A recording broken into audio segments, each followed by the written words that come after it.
ও আল্লাহ, মরণ কোন দিন হবে জানা নাই, এমন একটা দিন নাই যুবকের লাশের খবর নাই। গাড়ির নিচে লাশ, যুবকের লাশ, পানির নিচে লাশ, বলে কার? বলে যুবকের লাশ। ঘুমের বিছানায় যুবকের লাশ। আল্লাহর কাছে তওবা করো ও দয়ার মালিক, এই গুনাহ নিয়ে কবরে যেতে চাই না। কোরআন সত্য, আজও পর্যন্ত একটা মিথ্যা প্রমাণ করতে পারলো না। অতএব কোরআনের বয়ানটাও সত্য। নেক আমলওয়ালারা জান্নাতের পথিক, যারা গুনাহ করবে তারা জাহান্নামের পথিক। জাহান্নামটা কেমন ভয়ঙ্কর আল্লাহ পাক কোরআনের মধ্যে বয়ান করেছেন। ও আল্লাহর বান্দারা, আজকে আমিও যদি তোমার মতো দাড়ি কেটে প্যান্ট শার্টটাই লাগায় রাস্তায় ঘুরতাম, কেউ আমাকে বাধা দিত না রে বাবা। এই টুপির কারণে কত মানুষ বাজে কথা বলো, মাথা গরম হয়ে যায়। আমরা বুঝিয়াও টুপি ফালাই না। দাড়ি রাখার কারণে যৌবনের ভাব চলে যায়, জানার পরেও দাড়ি ফালাই না। আজকে বান্দা এই লম্বা জামা পরি, শরীর কত গরম লাগে তারপরও ফালাই না। শীতের মধ্যে ফজরের সময় ঠান্ডা পানি দিয়া ওযু বানাইয়া ফজরের নামাজ পড়তে অনেক কষ্ট, তাও বুঝি তারপরও নামাজ ছাড়ি না। এর একমাত্র কারণ দুনিয়াটা কিছুই না। যাকে আমি আপন বলি সে স্বার্থপর, আমার দুশমন। আমি মরিয়া গেলে সাথে সাথে তার মোবাইল থেকে আমার নাম্বার ডিলিট করে ফেলবে। আমি যাদের এত কান্না করে, এত ঘাম ফালায়, যাদের জন্য এত কষ্ট করি, আমি মারিয়া গেলে আমার গায়ের জামাটা বেলেট দিয়া কেটে কেটে রাখিয়া দিবে। 3টা সাদা কাফনের প্যাকেট বানায় কবরে বিদায় করে দিবে। ও আল্লাহর বান্দারা, এই চিন্তা করিয়া সব নবীরা কান্না করে করে চলিয়া গেলেন। সমস্ত সাহাবায়ে কেরাম জান্নাতের টিকিট পেয়ে কান্না করে চলে গেলেন। সমস্ত ওলিয়া উলিয়ারা কান্না করে করে কবরে গেলেন। আমার কবরের হালাত কেমন হবে জানা নাই। ও আল্লাহর বান্দারা, জাহান্নামের ইন্ধন হবে মানুষ। আল্লাহর কোরআনটা মিথ্যা মনে করিও না রে যুবক। চাকরি করো, লেখাপড়া করো, যা করো, আর নামাজ ছাড়বা না। মা বাবার দোয়া নিয়ে চলবা। মা বাবার দোয়া ছাড়া কোনোদিন জীবন সফল হবে না। ওলামায়ে কেরামের পরামর্শ নিয়া নবীর তরিকা মেনে চলবা। আল্লাহর মোহাব্বত নিয়ে চলবা। আজকে থেকে তৈরি হয়ে যাও, মনে মনে তওবা করো। অন্তর দিয়ে আমার মালিকের সাথে বলে দাও, ও দয়ার মালিক, রিজিকের মালিক তুমি। ও আল্লাহ, আজকে থেকে তোমার মোহাব্বত জন্মাইয়া নবীর তরিকা আদর্শ নিয়ে চলবো। নামাজ ছাড়বো না, দাড়ি কাটবো না, বেপরদায় চলবো। আল্লাহ যে কুদরতের দ্বারা অসম্ভবকে সম্ভব করে দেখাবেন, এটা আল্লাহ জমিনে এসে দেখাবেন না, তার প্রিয় বান্দাদের মাধ্যমে দেখাবেন। আল্লাহর প্রিয় ব্যক্তিদের মাধ্যমে। কি পৃথিবীতে আল্লাহর সব থেকে বেশি প্রিয় হলো মানুষ? বলেন কারা? ফেরেশতারাও প্রিয় না, জিনেরাও প্রিয় না। একমাত্র আল্লাহর কাছে সব থেকে বেশি প্রিয় কারা? মানুষের মধ্যে আরো বেশি প্রিয় যারা, তারা হলেন আম্বিয়ায়ে কেরাম। দ্বিতীয় সিরিয়ালে আউলিয়ায়ে কেরাম। আউলিয়ায়ে কেরামকেই কোন কোন শব্দে আমরা বলি আহলুল্লাহ, ওলি, ওলামায়ে আহলে হক। এরাই সাদিকিন, এরাই সালিহিন, এরাই উলুল আমর। আল্লাহ এদের দ্বারা প্রকাশ করাবেন, অসম্ভবকে সম্ভব করায়া দেখাবেন। যেমন হাতের মুষ্টির মধ্যে পাথর নিয়ে বলতেছে নবীজিকে, বলো তো মুহাম্মদ, আমার হাতের মুষ্টিতে কি আছে? নবীজি বললেন, আমি জানি না কি আছে। আমি কেন জানো না? নবীজি গাইবের মালিক না। গাইবের মালিক বলেন কে? আরো স্পষ্ট করে বলি, খেয়াল করেন, আল্লাহ পাক তার কুদরতি ইলমের দ্বারা যেই পরিমাণ যেই সিস্টেমে গায়েব জানেন, ওই সিস্টেমে পৃথিবীর কেউ গায়েব জানে না। যদি কেউ মনে করে জানে, সে মুশরিক, জান্নাত তার জন্য হারাম।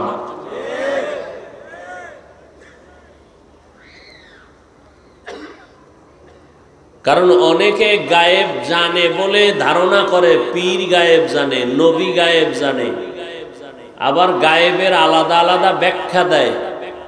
সবকিছুর মূল ভেঙ্গে চুরে সঠিক কথাটা বলে দিলাম। আল্লাহ পাক তার কুদরতের দ্বারা যেভাবে গায়েব জানেন, এইভাবে গায়েব পৃথিবীর আর কেউ যদি মনে করে জানে, সে মুশরিক। মুশরিকদের জন্য জান্নাত হারাম।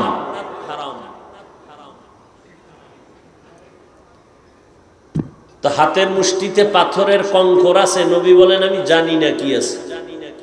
তবে নবী একটু ইশারা দিলেন, এই হাতের মুষ্টিতে যা আছো আওয়াজ দাও। পাথরগুলো কালেমা পড়া শুরু করলো। এটা অসম্ভব না? কথা বলেন না কেন? এটা অস্বাভাবিক না? স্বাভাবিক করলেন কে? কার মাধ্যমে? এই নবীর মাধ্যমে। কোনো অসম্ভবকে সম্ভব করানো, যেটাকে অলৌকিক ক্ষমতা, এটা কারো দ্বারা প্রকাশ পাবে। আল্লাহ নিজে প্রকাশ করবেন না, কারো মাধ্যমে করবেন। সেটা নবীর মাধ্যমে অথবা ওলির মাধ্যমে। নবীদের মাধ্যমে প্রকাশ হলে তার নাম মুআজিজা, ওলিয়া উলিয়াদের মাধ্যমে প্রকাশ পেলে তার নাম কারামত। মুআজিজা যেমন সত্য, কারামত তেমন সত্য। যারা ওলিয়া উলিয়া মানে না, তারা কারামত মানে না।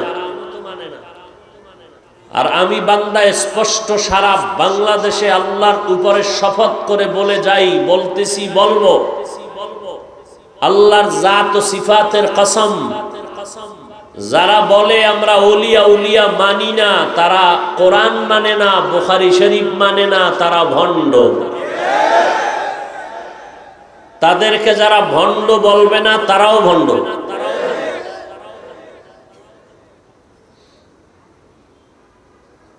নদীর মধ্যে পানি নাই, কি নাই? পুরাটাই শুকনা, অনেক দিন। আল্লাহর এক ওলি, নবী না ওলি? ওলি একটা চিঠি লেখলেন, কি লেখছেন তিনি জানেন আর আল্লাহ জানেন। চিঠি লেখা বাহককে বলেন, এই বাহক, শুকনা নদীর মধ্যে চিঠিটা ফেলে দাও। চিঠিটা নদীর মধ্যে ফেলে দিছে, জোয়ারের পানি শুরু হয়ে গেছে। যারা ওলিয়া উলিয়া মানে না, তারা তো বলবে এই লোকটা কাফের হয়ে গেছে। যে চিঠি লেখছে আর পানি জারি হয়ে গেছে নদীতে, এটা তো হতেই পারে না। আর এই ঘটনা আমরা বলার কারণে আমরাও কাফের।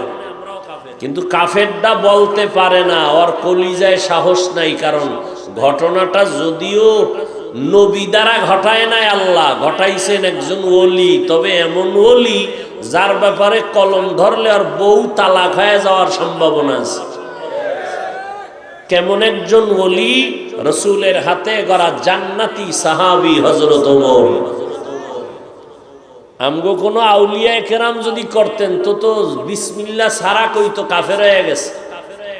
আশরাফ আলী থানবীর মতো বুজুর্গকে যদি গালি দিতে পারে, আরে আবু হানিফাকে যদি গালি দিতে পারে, তো এই বেয়াদবের আচরণগুলো এরা ছাড় দিবে কাকে?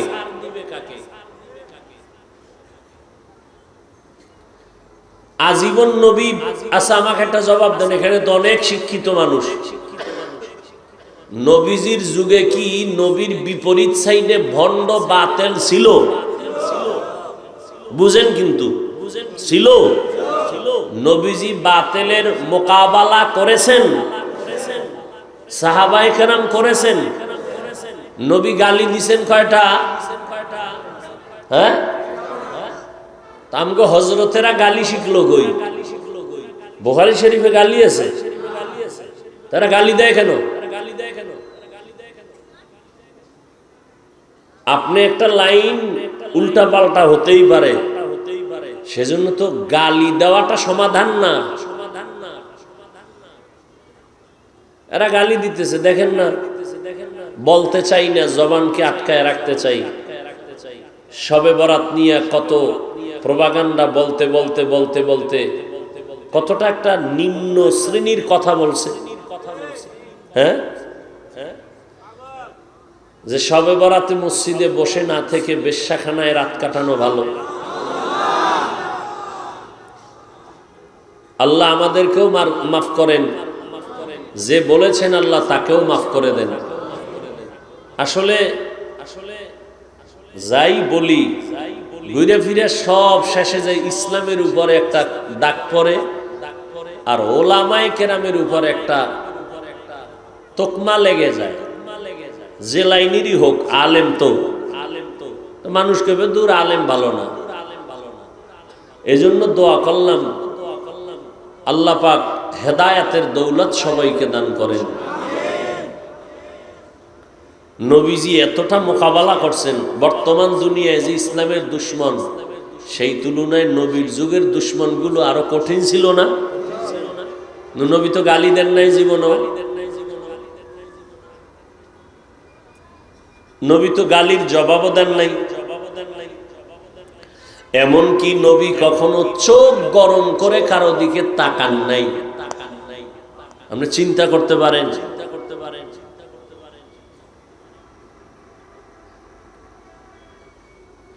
মাত্র 13 বছরের ব্যবধানে মক্কার চরিত্রহীন লম্পট মানুষগুলো স্বর্ণের মানুষ হয়ে গেল। আল্লাহ জিব্রাইল আমিনকে লিস্টি নিয়ে পাঠায়, কয় নবীকে ঘোষণা দিতে বলো, এই লিস্টির মধ্যে যাদের নাম আছে এরা বিনা হিসাবে জান্নাতি। নবী একটা বেতের বাড়ি দিলেন না, একটা গালি দিলেন না, জীবনে একটা মিথ্যা বললেন না। হাজারো গালি নবীর কানে আসছে, সামনে দাঁড়ায় বেঈমান গালি দিছে নবীর, একটা জবাব দেন নাই। এর থেকে সব থেকে বড় আশ্চর্য কথা, নবী কোনোদিন চোখ গরম করে কারো দিকে তাকান নাই। আপনার কি হালাত, আমার কি হালাত? আল্লাহ কোরআনে বলতেছেন, ফাবিমা রাহমাতিম মিনাল্লাহি লিনতা লাহুম ওয়ালাউ কুনতা ফাদ্দান গালিযাল কলবি লানফাদ্দু মিন হাওলিক। ও নবী, আপনার মেজাজ যদি খুব বক্রতা হতো, মেজাজ করা হতো, কেউ আপনার কাছে আসতো না, সব ভেঙে যেত। কিন্তু আমার দয়ায় আপনার হৃদয়টা এতই যে দুর্বল, এতই যে নরম, এতই যে প্রশস্ত, দুশ্মন এসেও বন্ধু হয়ে যায়।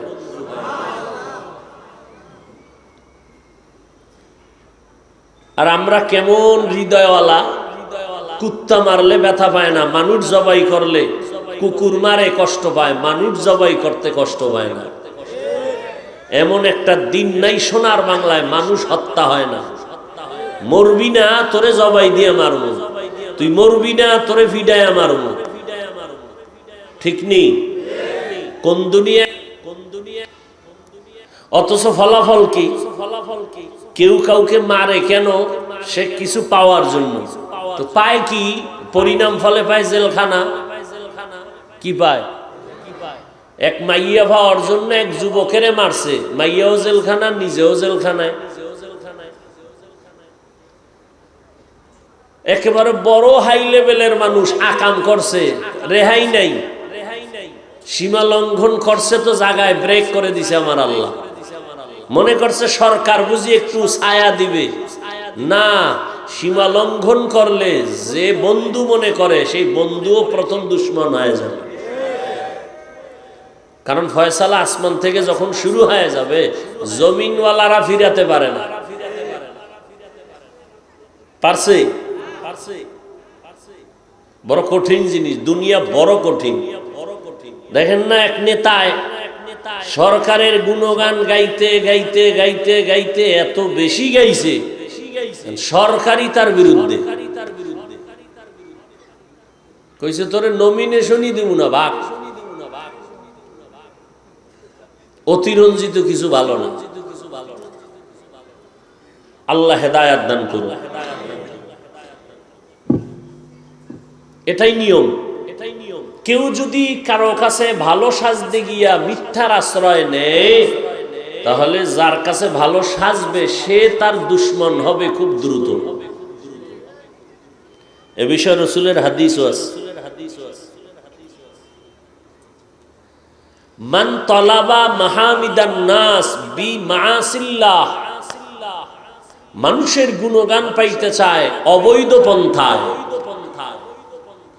ধনী হলে মানুষ গুণগান গাইবে, কিন্তু ধনী হচ্ছে অবৈধ টাকা দিয়া। আছে না নাই?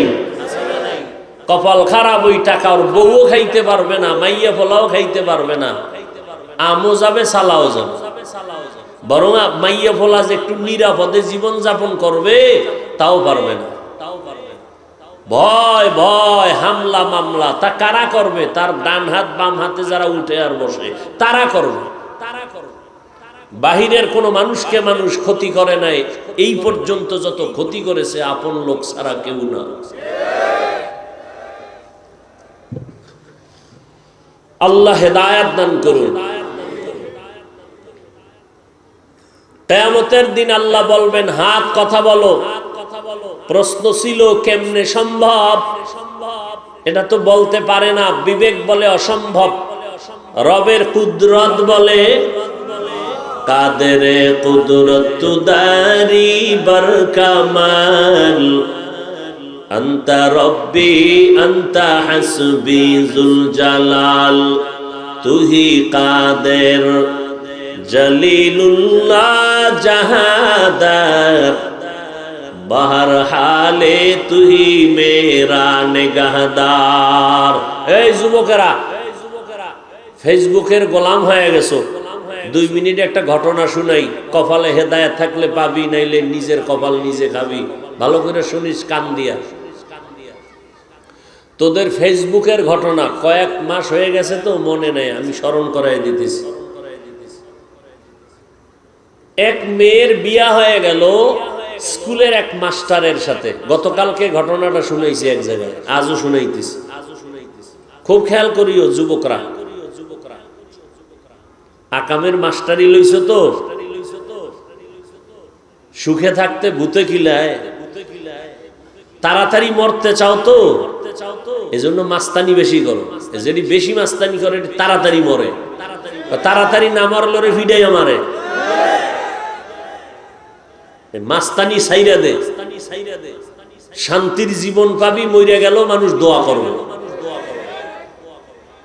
তো ভালো একটা মাস্টার বিয়া করলো এক মেয়েকে, যেই মাস্টারের ব্যাপারে এলাকার সব মানুষ খুশি, নম্র ভদ্র একটা সন্তান। কিন্তু এই মেয়ের সাথে এক যুবকের ভিন্ন সম্পর্ক। খুব খেয়াল করো, ভিন্ন সম্পর্ক গভীর হওয়ার পরে মেয়েটাই অপকৌশল অবলম্বন করলো যে আমরা দুজনে মিলে মাস্টারকে মেরে ফেলবো, জবাই করবো। কেমনে কেমনে করবে এটি ফোনে বলতেছে, টেলিফোনে। করোনার শুরুর কথা কয় যে ঈদ আসতেছে তো, তাহলে ঈদের আগে আগে কামটা ঘটায়া ফেলাইলে মানুষ অতটা ঈদ নিয়ে ব্যস্ত থাকবে। আর তো করোনা আছেই এক অজুহাত। কথা অনুযায়ী রাতের গভীরে 1 গ্লাস দুধের সাথে ঘুমের ট্যাবলেট মিলাইয়া মেয়েটা মাস্টার সাহেবকে স্বামী রূপে পান করায় ঘুম পাড়ায় দিছে।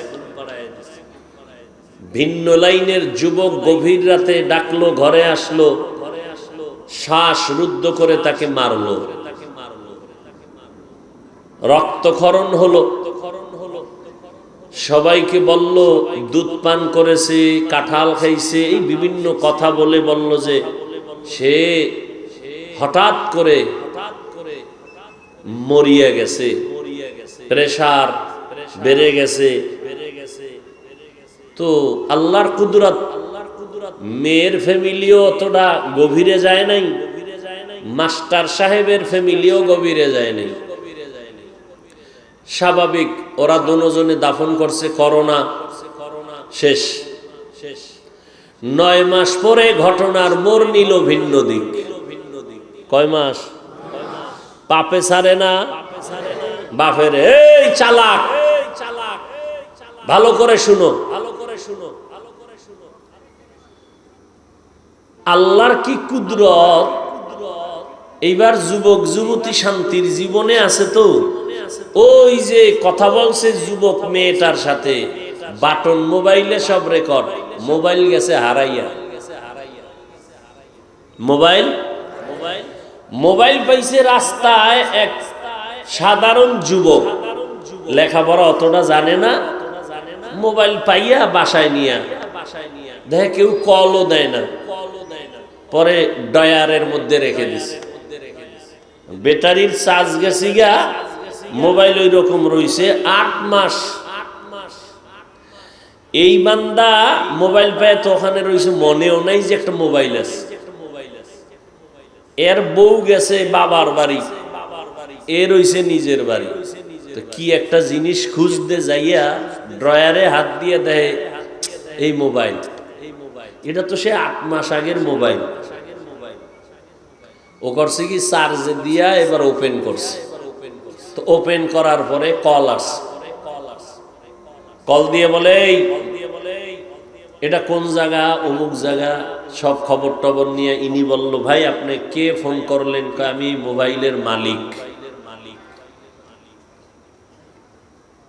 তা মোবাইল নিয়ে যান, কাহা মোবাইলটা আমাকে আপনি দিয়ে দেন, আমি 500 টাকা দিব। আরে ভাই আপনার মোবাইল আপনি প্রমাণ দিয়ে নিয়ে যান, 500 টাকার দরকার কি? আসেন। কেন আমি আপনার বাড়ি যাব না। তাহলে অমুক একটা দোকান আছে রাস্তার পাশে, ওখানে একটা গাছ আছে, ওর গোড়ায় রেখে যান, আমি 5000 টাকা ওখানে আপনার জন্য রেখে আনি। এই লোকটা কইতেছে আপনার মোবাইল আপনি নিবেন, টাকা দেওয়ার দরকার কি? 500 থেকে 5000 এর মধ্যে উঠছে সন্দেহ। কি এ বাসায় মোবাইলটারে এবার মেমোরির মধ্যে কি আছে দেখি। মেমোরি যখন চাপ দিছে কিছু গান টান আছে, আর ওই কল রেকর্ড। আল্লাহর কি কুদরত, ওই যুবকের নাম যা, এই যুবকের নামও তা। এখন ওই মেয়ে নাম ধইরা ধইরা ওরে বলতেছে, ও গেছে ভয় পেয়ে, শিক্ষিত না তো, আমার নাম কইতেছে গায়ের ভিতরে, আমি তো এই আকাম টাকামে নাই। ও গেছে ভয় পাইয়া, দ্রুত মোবাইলটারে খুললা ব্যাটারি টেটারে আলাদা করে আবার থুয়ে দিছে, কোন পেছে আবার ভরি। পরে পাশে ওর এক বন্ধু ছিল মোটামুটি শিক্ষিত, চায়ের দোকান দেয়, ওরে গিয়ে গোপনে বলছে, বন্ধু এই হালাত, কি করি? আচ্ছা মোবাইলটা আমারে দে। তো মোবাইলটা নিয়ে রেকর্ডিং গুলো শুনলো, শুনে ওই এলাকার খোঁজ খবর নিল যে হ্যাঁ 9 মাস আগে এরকম মারা গেছে। ও করছে কি ওই গার্ডিয়ানদেরকে গোপনে বলছে যে এই হালাত, এটা তো স্বাভাবিক মরণ না। তো ছেলের পক্ষ বলতেছে ভাই এটা আল্লাহ রাতে ছাইড়া দিছে, এ নিয়ে এখন আর 9 মাস হয়ে গেছে, এগুলো কি করব? ছেলে বলে এভাবে ছেড়ে দেওয়া তো যায় না, ডকুমেন্টস তো হাতে আছে। ও সাংবাদিক নিয়ে থানায় গেল, মোবাইলটা থানায় দিল, সব তদন্ত করে আসামি দ্রুত গতিতে গ্রেফতার করে ফেলল। এরপরে ওই জেলার এসপি, থানার ওসি সবাই লাশ উত্তোলনের সিদ্ধান্ত নিল। কত ধানে কত চাল। বাংলাদেশ কেন, পৃথিবী আর ওই জিন্দেগি আর নাই যে আকাম কইরা আর আমি ঘুমাবা, ওই সুযোগ আর নাই, সেদিন শেষ। এমন একটা দিন নাই এই আকাম ঘটনা ঘটে না, কিন্তু ফলাফল কি? জেলখানা। এই জানুয়ারি মাসের 23 তারিখ যুবক আর যুবতী পরকীয়ার রায় হয়েছে, যুবকের ফাঁসি, যুবতীর আজীবন জেল। অপরাধ কি? এটাও আর স্বামীরে মাইরে ফেলেছে। 2টা বাচ্চা ছোট ছোট, মাকে যখন পুলিশ ধরে নিয়ে যাইতেছে কারাগারে, বাচ্চাগুলো আম্মু আম্মু কায়ে চিল্লাইতেছে। কি লাভ হইল? এখন ওই যুবক আজীবন ওর ফাঁসি হয়ে যাবে, আদালত রায় দিয়ে দিছে। জানুয়ারির 23 তারিখ রায় ঘোষণা হয়েছে। আর ওই মেয়েটার আজীবন জেলখানায় থাকতে হবে। মানুষ যদি এগুলো একটু বৈশা ভাবতো, আমার দেশে একটা মানুষের গায়ে কেউ একটা টোকা লাগাইতে পারতো না। আর এখন কে জানি বলছে এক মানুষ মারার জন্য 20,000 টাকা দিলেই হয়। 20,000 টাকা দিব, মুখে মেরে দাও, বাস। কি জগতে আসলাম! এত আইয়ামে জাহেলিয়াতের চেয়েও চূড়ান্ত খারাপ হয়ে গেল এই দুনিয়া।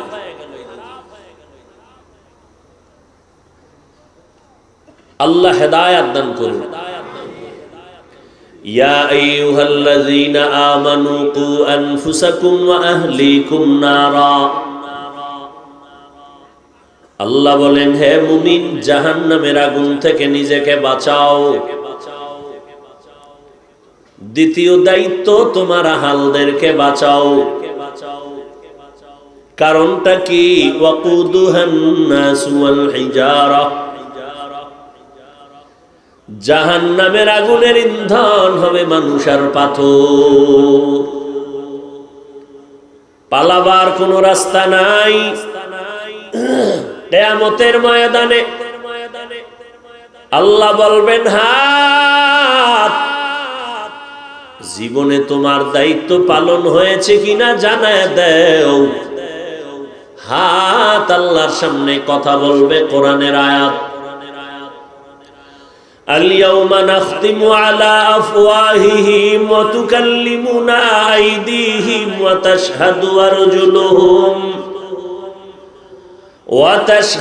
আরজুলুহুম বিমা কানু ইয়াকসিবুন।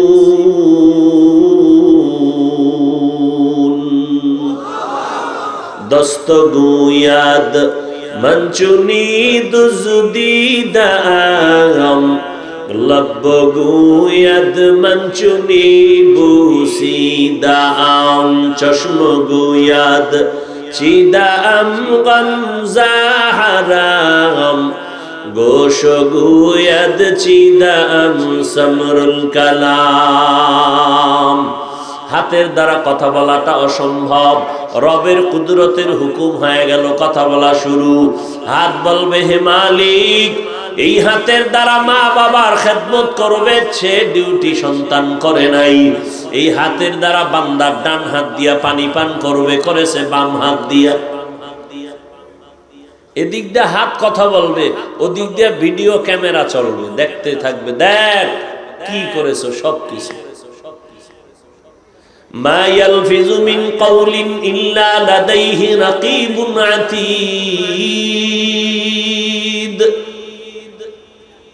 সব রেকর্ড হয়ে থাকবে। একটা মিথ্যা আল্লাহ পাক কিয়ামতের ময়দানে বলার সুযোগ দিবেন না। ইনসাফের আদালত। ووزع الكتاب فترى المجرمين مشفقين مما فيه ويقولون يا ويلتنا ما لهذا الكتاب لا يغادر صغيرة ولا كبيرة إلا أحصاها ووجدوا ما عملوا حاضرا ولا يظلم ربك أحدا।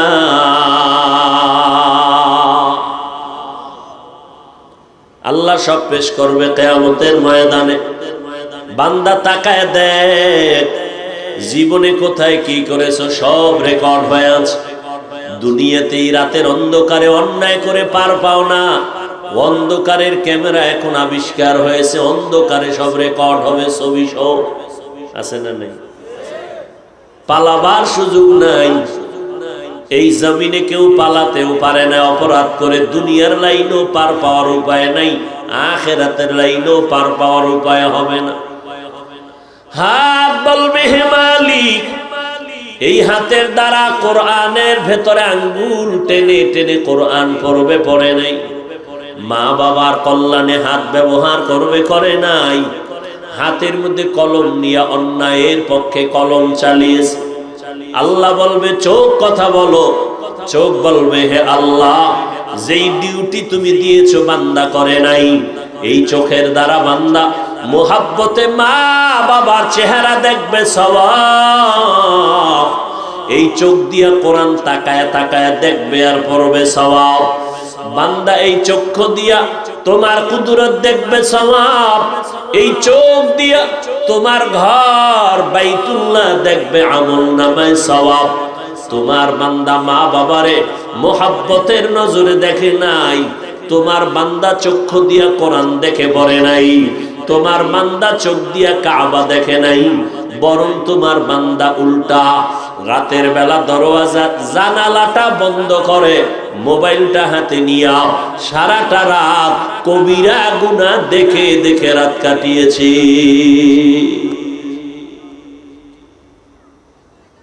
এই মদ খাইয়া মানুষ পাগল হয় না, সেন্সলেস হয়ে যায়, কিন্তু এখন মোবাইলে সেন্সলেস হয়। মোবাইল, অনেকে মোবাইল মোবাইল মোবাইল জীবনের আপন বানায় রাস্তার ল্যাংটা পাগল হয়ে গেছে বহু যুবক। কি যুবকেরা কথা কও না কেন?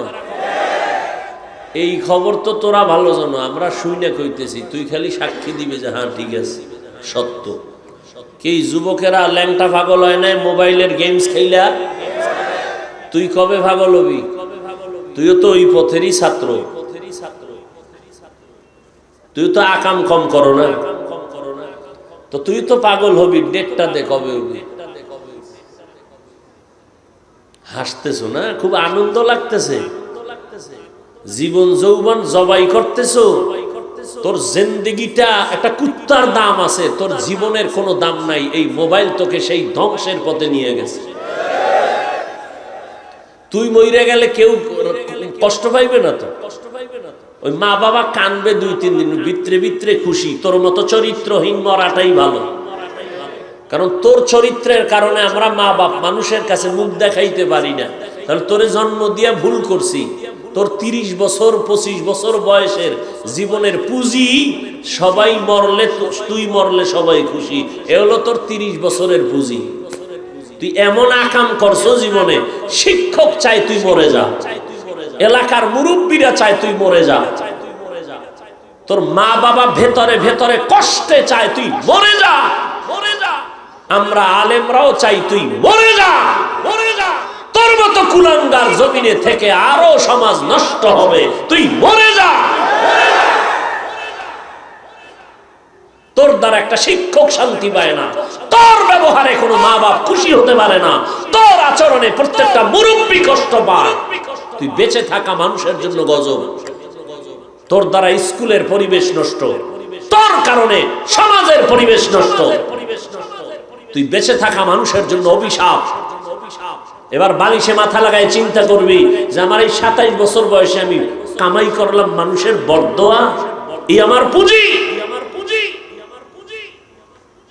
কি করেছ এই 25 বছর? চেহারাটা থাকবে ফুটন্ত গোলাপের মতো, তোর চেহারায় নূর নাই কেন, আলো নাই কেন, আকর্ষণ নাই কেন, উজ্জ্বলতা নাই কেন, দেখলে মায়া লাগে না কেন, ঘৃণা লাগে কেন?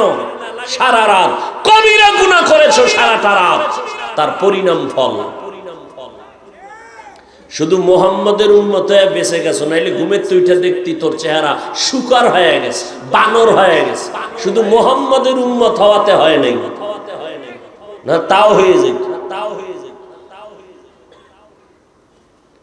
আমগো করার আছে তোর পাও ধরা, খালি বল নিচে নাইমা পাও ধরি, আর জীবনে গুনাহ করবি না, এতটুকু দিলের মোহাব্বত নিয়ে বসছি, আর কি করার আছে? তোমার মতো একটা যুবকের দ্বারা পুরো পৃথিবীটা আলোকিত হবে, সমাজ আলোকিত হবে, তোমার থেকে আরো যুবক আলোকিত হবে। তুমি একটা আদর্শের পাওয়ার হাউস, তোমার সাথে লাগবে তো মোবাইলের মতো চার্জ হবে, দুশ্চরিত্র তোমার সাথে মিশবে তো চরিত্রবান হবে। তুমি তো সে আদর্শের যুবক। কিন্তু তোমার ভেতরের পাওয়ার সব ধ্বংস শুধু সারা রাত মোবাইলে গুনাহ করার কারণে। আপনারা যারা একটু মুরব্বি ভাবে আছেন, আপনারাও তো আকাম কম করেন না, বউয়ের হক আদায় করেন না, মাইয়া ফোলার হক আদায় করেন না, মোবাইলের হক ঠিকই সারা রাত আদায় করেন। এই মোবাইলের কারণে বউয়ের সাথে তর্ক, সন্তানের সাথে আলাদা ভিন্নতা। এই মোবাইল সারাদিন গার্মেন্টসে কাজ করে বাসায় যান, স্ত্রীকে সময় দেন না, সময় দেন মোবাইলকে। যারা ভালো আছেন তো তারা আল্লাহর কাছে ভালোটাই পাবেন ইনশাআল্লাহ। যারা নাই তাদের পায়ে হাত দিয়ে বলবো তওবা করে নেন, তওবা করেন। রাতের ঘুম শরীরের মহা ঔষধ, নষ্ট করিয়েন না। আল্লাহর পক্ষ থেকে দেওয়া ফ্রি শরীরের মহা ঔষধ হলো ঘুম, সুস্থতার জন্য। আজকে শুধু চরিত্র নষ্ট হয়েছে এতটুকুই, এই মোবাইল আপনার চোখের পাওয়ার কেড়ে নিয়েছে। এই যুবকেরা, মিথ্যা বললে বল দাঁড়া, হাফিজ ভাই মিথ্যা বলতেছো, এক্ষণ কানে ধরুন, এখানে উঠবো আর বসবো কানে ধরে, যদি মিথ্যা প্রমাণ করতে পারো। আর আমি চ্যালেঞ্জ দিয়ে বলছি, তোর এই মোবাইল তোর চোখের পাওয়ার নিয়ে গেছে, খুব দ্রুতই দেখবি তুই বিছানায় পড়ে গেছে। চোখ থাকবে, পাওয়ার থাকবে না, কান থাকবে। এখনই তো কানের পাওয়ার নেই। আম্মু কয় ভাত খাবি না, কয় গোসল করে ফেলছি 3 ঘন্টা আগে। কানের পার শেষ।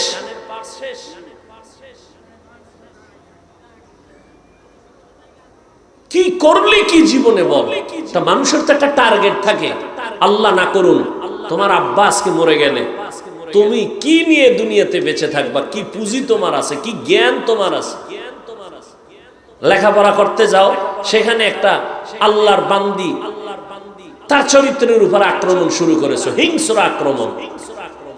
বাস তুমি পার্কে পার্কে ঘুরতেছো, ওই মেয়ের জীবনটাও খাইলা, নিজেরটাও শেষ করলা। পরিণাম ফলে দোনো ফ্যামিলির অভিশাপ নেমে আসলো পুরা ফ্যামিলির মধ্যে।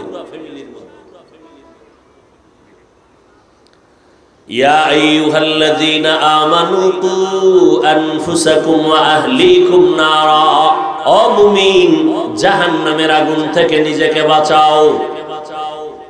জাহান্নামের আগুন, এর ইন্ধন হবে মানুষ আর পাথর। আমাদের যত কথা বলি সব পুঁজি হলো কোরআন শরীফ। এটা এমন এক পুঁজি যার ভুল কেউ বের করতে পারে নাই। অনেকে ভুল বের করার অপচেষ্টা করে নিজেরা কালেমা পড়ে মুসলমান হয়ে গেছে, ঠিক না? তাহলে এই কোরআন সত্য না মিথ্যা? এতটুকুই জেহেনের মধ্যে ঢুকাইও, ব্রেনের মধ্যে ঢুকায় যে আসলেই তো হুজুরেরা এত পাগলের মতো দৌড়ায় কেন? এর যুবক, ঘরের চিন্তা নাই, পরিবারের চিন্তা বাদ দিয়া কুত্তার মতো 12টা মাস তোমাদের পেছনে দৌড়াই। তাফলিগলারা দৌড়ায়, পীর সাহেবরা দৌড়ায়, আমরা বক্তারা দৌড়াই।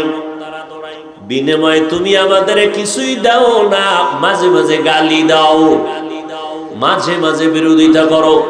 একটু চিন্তা করিও, হুজুরদের এত ঠেকা কি যে আমগো পিছনে দৌড়ায়? হুজুরগো তো বেতনও আমরা দেই না, বরং হুজুরগো দেই গালি। এরপরও হুজুরেরা আমগো পেছনে এত সময় দেয় কেন? পাও ধরে ধরে তোমাকে বয়ান শুনাইতেছি, দেখলে সালাম দেই। আমরা সব জানি কি পরিমাণ গালি আমাদের দাও। সুযোগ পেলে চরমনার বিরুদ্ধে কম লেখো না, তাবলিগের বিরুদ্ধে কম লেখো না, দেওবন্দি কওমের বিরুদ্ধে কম লেখো না, হাটহাজারির বিরুদ্ধে কম লেখো না। এরপরে আমরা একটা জবাব দেই না, বরং দেখলে হাসি মুখে সালাম দেই। সুযোগ থাকলে, সময় থাকলে বুকে লাগাই। কারণটা কি? তোর শরীরের মধ্যে মেশকের ঘেরান আছে, ওইটা আমার গায়ে লাগানোর জন্য বুকে লাগাই না। কুত্তা শুয়ারের আল্লাহ যাচাই বাছাই ভালো মন্দর আকল দেয় না, মানুষকে দিছে। একটু ভাবো, ভাবো, তোমার গায়ের থেকে মেশকের ঘেরান না গাঞ্জার গন্ধ? তা তোমার আমি বুকে লাগাই কেন? চিন্তা করবা একা একা যে আমার তো মেশকের ঘেরানো না, সারাদিন টানো বিড়ি, পারলে আরো নেশা, আরো কত কিছু, না জামা কাপড় পরিষ্কার, না প্রস্রাব করে ঠিক মতো বানিল, তাহলে অল বডি তোমার গন্ধে ভরা, দুর্গন্ধ। এরপর আমরা আলেমরা বুকে লাগাই কেন? একটু চিন্তা করে তো আসলে আমাকে স্বার্থ কি?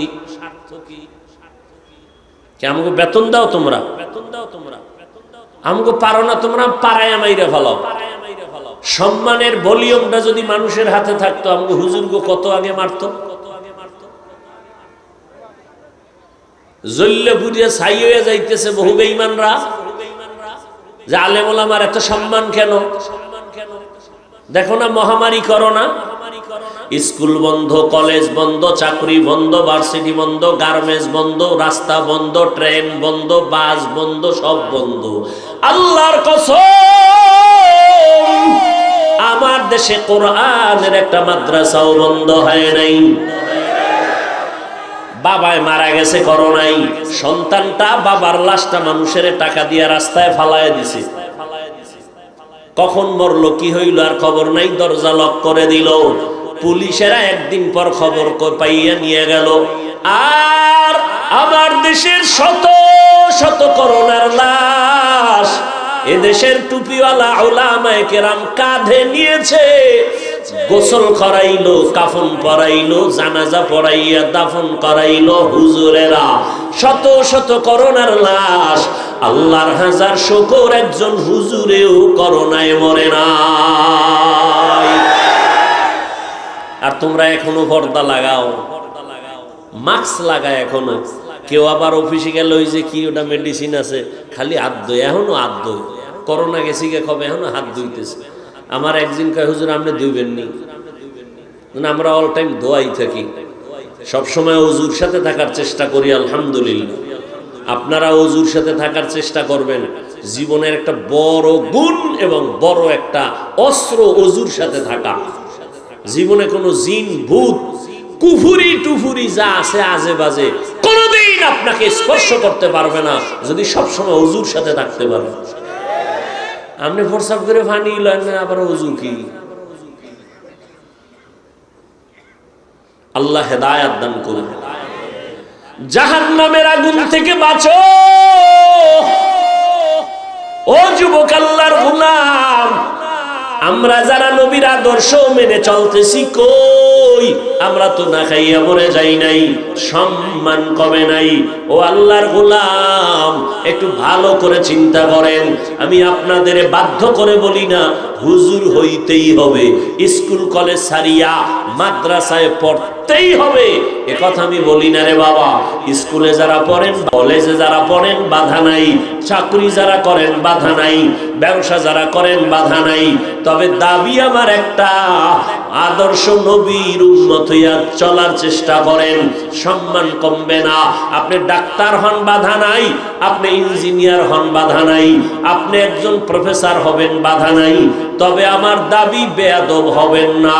আপনার ব্যবহারে যেন মা বাবা কষ্ট না পায়, আপনার আচরণে যেন উলামায়ে কেরাম কষ্ট না পায়, আপনার ব্যবহারে মুরব্বীরা যেন কষ্ট না পায়। আপনি আদর্শ ডাক্তার হন, দুনিয়াটা আপনার সম্মানের জায়গা হয়ে যাবে। মরিয়া গেলে কাজী নজরুলের মতো আপনার ইতিহাস রচনা হবে। সম্মানের ডাক্তার হন। ইঞ্জিনিয়ার যদি হতে চান, আন্তর্জাতিক মানের সম্মানিত ইঞ্জিনিয়ার হন। আর সেক্ষেত্রে আপনাকে নবীর আদর্শ ছাড়া কোনো পথ নাই। কারণ দুনিয়াতে আল্লাহর কসম একবার, আল্লাহর কসম দুইবার, আল্লাহর কসম তিনবার, ওয়াল্লাহি বিল্লাহি তাল্লাহি, দুনিয়াতে যত আদর্শ আছে সব আদর্শগুলো নাপাক, একমাত্র মদিনাওয়ালা নবীর আদর্শই হলো পাক। ওই নবীর আদর্শের মালা গলায় লাগাও। ও যুবক বাবারা, তোমার মতো যুবক জীবনে মাদ্রাসায় পড়ে নাই, স্কুল কলেজে পড়িয়াও 5 বেলার নামাজি আছে না নাই? বালিশে মাথা লাগায় চিন্তা করো, তুমি কেন পারো না রে বাবা? তোমার মতো যুবক রাস্তায় গাড়ি চালায়, এক বেলার নামাজও বাদ দেয় না। বলো তুমি কেন পারবা না? তোমার মতো যুবক কৃষিকাজ করে, নামাজ ছাড়ে না। মনের প্রশ্ন করো, তুমি কেন পারো না? তোমার মতো যুবক নদীর মধ্যে মাছ ধরে, নৌকায় বসে নামাজ পড়ে নেই, এরপর নামাজ বাদ দেয় না। প্রশ্ন করো তোমার বিবেকটাকে, তুমি কেন পারো না? তোমার মতো যুবক র্যাব, আর্মি, পুলিশ, বিডিআরের চাকরি করে, ব্যবসায়ী ব্যবসা করে, নামাজ ছাড়ে না। দোকানে শাটার ফালাইয়া নামাজে হাজির হয়ে যায়। বলো বাবা তুমি কেন নামাজ পড়বা না? তুমি তো মুসলমান, আমিও তো মুসলমান। আজকে তোমার এত পাও ধইরা বয়ান করা লাগবে কেন? আজকে বয়ান তো করা দরকার চট্টগ্রামে গিয়া, পাহাড়ি অঞ্চলে। কারণ খ্রিস্টান মিশনারিরা আমার মুসলমানদের ধর্মান্তরিত বানাচ্ছে। আজকে বয়ান করা দরকার পঞ্চগড়, ঠাকুরগা, সেখানে হাজারো কোটি টাকার প্রলোভন দেখাইয়া আমার মুসলমানদেরকে কাদিয়ানি বানাচ্ছে। কিন্তু দুঃখ, কখন যাব চট্টগ্রামের পাহাড়ে, কখন যাব পঞ্চগড়ে, বাবা টাইম নাই। 12 মাস তোমার পেছনে দৌড়াইতেছি। ফজরের পরে বয়ান, জোহরের পরে বয়ান, আসরের পরে বয়ান, মাগরিবের পরে বয়ান, সারা রাত বয়ান। 12টা মাস তোমার পেছনে দৌড়াইতে দৌড়াইতে যান শেষ। একটা গালিও দিলাম না রে বাবা, বরং পাও ধরে ধরে বিনয়ের সাথে কথা বলি। মাঝে মাঝে দুই একটা কথা মানুষ হিসাবে একটু গরম ভাষায় হয়ে গেল নাকি, এজন্য ফাঁকে ফাঁকে আবার মাপ চাই। মনে কষ্ট নিছেননি বলিয়া ক্ষমা চেয়ে নেই, আবার মোনাজাতে আল্লাহর কাছে ক্ষমা চেয়ে আল্লাহ মাফ করে দাও। এরপরও ফলাফল বড় দুর্বল। এখানে মানুষের অভাব নাই, এত মানুষ এই প্যান্ডেলে, কিন্তু কি লাভ হবে রে বাবা? আজকে ফজর যারা পড়ো নাই, জহুর পড়ো নাই, আসর পড়ো নাই, মাগরিব পড়ো নাই, এশার নামাজও হয় নাই, একটু পরে নামাজের আজান হবে। কয়জন মানুষ এখানে থাকবে নামাজের জন্য আল্লাহ ভালো জানেন। এই যদি বয়ানের ফলাফল হয় তাহলে আমিও বরবাদ, তুমিও বরবাদ। তবে এখান থেকে যদি একটু তওবা করিয়া তৈরি হতে পারো আল্লাহর সাথে লাইন লাগাইয়া, ও দয়ার মালিক, আমার মতো যুবক জেনারেল লাইনে থাকিয়াও যদি নামাজ পড়ে আমি কেন পারবো না? আজকে থেকে তওবা করে নিলাম, আর কোনোদিন নামাজ ছাড়বো না, মা বাবার সাথে বেয়াদবি করবো না, ওলামায়ে কেরামের বিরুদ্ধে আচরণ করব না, নবীর তরিকা মানিয়া এরপরে আমি যা করি করব। হায়াতের মালিক আল্লাহ, ইজ্জতের মালিক আল্লাহ, রিজিকের মালিক আমার আল্লাহ। আল্লাহর কাছে তওবা করে যদি কেউ তৈরি হয়ে যায় তাহলে আল্লাহ দরজা খুলবেন। তবে এটাও কিন্তু চিরসত্য কথা, রহমতের নবীর কাছে বয়ান শুনিয়াও কপাল পরা আবু জাহাল কালেমা পড়ে নাই। নবীর বয়ান শুনিয়াও যে কপাল পরা কালেমা পড়ে না, ও কত বড় বেঈমান। আবার নবীর হাতে হাত লাগাইয়া নবীরে জবাই করতে আইসা কালেমা পড়ে মুসলমান হয়ে গেল হযরত ওমর। এটাই হলো কপাল, এটাই হলো ভাগ্য। নবীর বয়ান শুনিয়াও কালেমা পড়ে না, কত বড় কপাল পোড়া। আবার নবীরে জবাই করতে আসিয়াও কালেমা পড়লো ওমর। এখানেও এই দুই শ্রেণীর মানুষ বসবাস করতেছি। একদল বয়ান শুনিয়া তওবা করবে, আল্লাহ জীবনে তো কম গুনাহ করি নাই, আমার গুনার কারণে মনে হয় আমার মতো খারাপ মানুষ কেউ নাই। আমার অপরাধের খবর যদি আমার মা বাবায় জানতে, আমার মা বাবা যদি উপরে কিছু না বলতো, মনে মনে ঘৃণা করত। আমার সন্তান যদি জানতো আমি অপরাধ করেছি, আমারে বাবা বলে ডাক দিত না, আমার স্ত্রী আমাকে স্বামী বলে সম্মান করত না। ও আল্লাহ, মরণ কোন দিন হবে জানা নাই, এমন একটা দিন নাই যুবকের লাশের খবর নাই। গাড়ির নিচে লাশ, যুবকের লাশ, পানির নিচে লাশ, বলে কার? বলে যুবকের লাশ। ঘুমের বিছানায় যুবকের লাশ। আল্লাহর কাছে তওবা করো, ও দয়ার মালিক, এই গুনাহ নিয়ে কবরে যেতে চাই না। কোরআন সত্য, আজও পর্যন্ত একটা মিথ্যা প্রমাণ করতে পারলো না। অতএব কোরআনের বয়ানটাও সত্য। নেক আমলওয়ালারা জান্নাতের পথিক, যারা গুনাহ করবে তারা জাহান্নামের পথিক। জাহান্নামটা কেমন ভয়ঙ্কর আল্লাহ পাক কোরআনের মধ্যে বয়ান করেছেন। ও আল্লাহর বান্দারা, আজকে আমিও যদি তোমার মতো দাড়ি কেটে প্যান্ট শার্টটাই লাগায় রাস্তায় ঘুরতাম, কেউ আমাকে বাধা দিত না রে বাবা। এই টুপির কারণে কত মানুষ বাজে কথা বলো, মাথা গরম হয়ে যায়। আমরা বুঝিয়াও টুপি ফালাই না। দাড়ি রাখার কারণে যৌবনের ভাব চলে যায়, জানার পরেও দাড়ি ফালাই না। আজকে বান্দা এই লম্বা জামা পরি, শরীর কত গরম লাগে, তারপরও ফালাই না। শীতের মধ্যে ফজরের সময় ঠান্ডা পানি দিয়া ওযু বানাইয়া ফজরের নামাজ পড়তে অনেক কষ্ট, তাও বুঝি, তারপরও নামাজ ছাড়ি না। এর একমাত্র কারণ দুনিয়াটা কিছুই না। যাকে আমি আপন বলি সে স্বার্থপর, আমার দুশমন। আমি মরিয়া গেলে সাথে সাথে তার মোবাইল থেকে আমার নাম্বার ডিলিট করে ফেলবে।